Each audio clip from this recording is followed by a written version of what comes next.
Hello বন্ধুরা, কেমন আছো সকলে? শুভ দুপুর সবাইকে।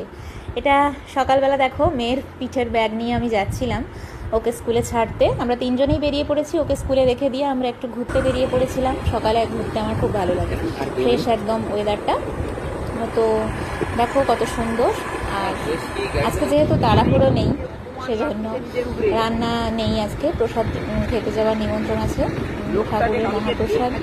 আর এই যে দেখো যেদিকে এক দাদা তার বাগান থেকে টাটকা একদম আনারস তুলে দিলেন, ওইটা আমরা এসে মাখিয়ে রাখবো নুন মিষ্টি কাঁচা লঙ্কা দিয়ে, তারপরে খাওয়া হবে। এই যে দেখো বেরিয়ে পড়েছি, আর তিনজনেই বেরিয়ে পড়েছি। ওখানে গিয়ে কী কী খেলাম তোমাদের সাথে শেয়ার করছি। তো দেখো প্রথমে দিয়েছিল প্রসাদ, ফল, পোলাও, চানা মশলা, ভাত, ডাল, শাক ভাজা, 3 রকমের তরকারি, আলু পোস্ত, একটা চচ্চড়ি রকমের, আর একটা ওই যে ধোকার ডাল।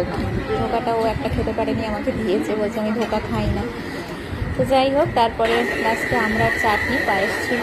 ঠাকুর দর্শন করো, আমরা প্রথমেই গিয়ে আগে প্রণাম করেছিলাম, তারপরে খেতে বসেছিলাম। তো ফেরার পথে আবার যাই হোক ওই জঙ্গলের একটু রাস্তা ধরে এসেছি একটু মজা করতে করতে। তারপর দুপুরে এসে রেস্ট হবে, বিকেলে অন্যান্য কাজ রয়েছে। তো এই যে সবাই হাই করছি। টাটা বন্ধুরা, ভালো থেকো সকলে।